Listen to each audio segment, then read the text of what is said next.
saya pernah membaca sebuah artikel yang isinya sehebat apapun amalan kita tidak akan memasukkan kita ke surga. Karena masuk surga itu semata-mata hanya karena rahmat Allah. Apakah itu benar, Ustaz? Apa ini? Kalau memang itu benar, apa gunanya di timbangan amal kita di hari kiamat nantinya? Kalau yang memasukkan kita ke surga bukanlah amal kita, tapi rahmat Allah. Jazakallah khair. Tentu saja iya. Tidak ada orang yang masuk surga dengan amalnya. Itu sesuai dengan hadis Bukhari. Nabi SAW yang mengatakan itu. Tidak ada seorang pun di antara kita yang masuk dalam surga dengan amalnya. Maka kata para sahabat, Anda juga ya Rasulullah?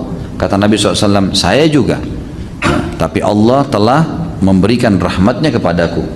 Memang untuk masuk ke surga rahmatnya Allah. Gitu kan?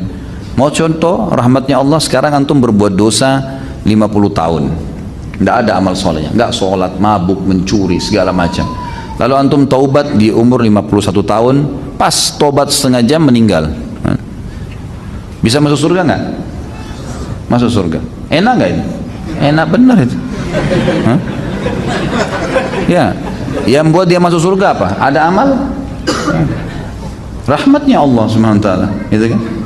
Antum juga biar beramal 50 tahun, ya. Tahun 51 meninggal dunia. Apa jaminannya amal antum ikhlas, tulus, khusyuk? Ada jaminan? Selama ini mengkhayal terus kalau sholat, ya. Rahmat Allah itu. Orang umur 60 tahun, 15 tahun pertama, anggaplah 12 tahun, 13 tahun. Di Indonesia mungkin agak telat, orang balik mungkin sekitar 14 tahun, gitu kan? Anggap 14-15 tahun antum balik. Berarti kalau umur antum 60 tahun, 15 tahun sudah habis untuk masa anak-anak. Kemudian dipakai tidur 8 jam per hari. Kalau kali 60 dikurangi jumlah 24 jam per hari, kurang lebih 20 tahun antum habiskan untuk tidur. Berarti dari 40 tahun tadi, maaf, 60 jadi 45. 45 dikurangi 20, sisa 25. Ya.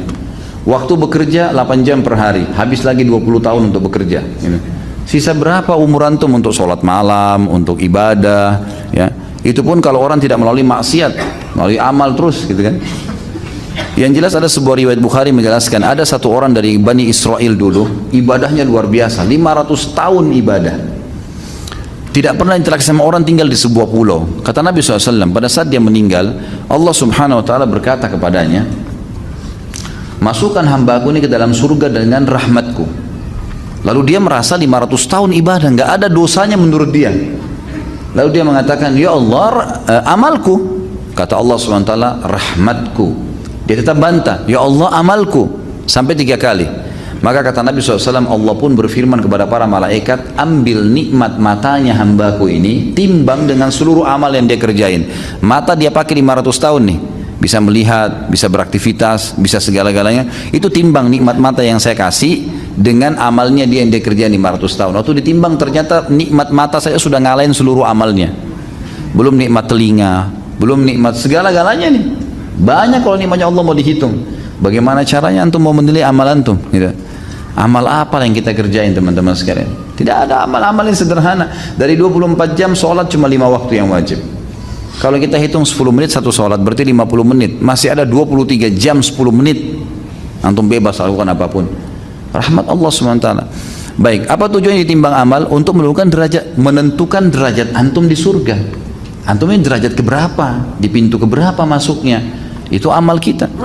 Amal akan menentukan derajat nanti. Ya, derajat surga yang ke-100, tingkat 100 kah, tingkat yang pintu yang ketiga kah, derajat yang keberapa, itu amal kita yang menentukan nanti. Tapi kita masuknya dengan rahmat Allah.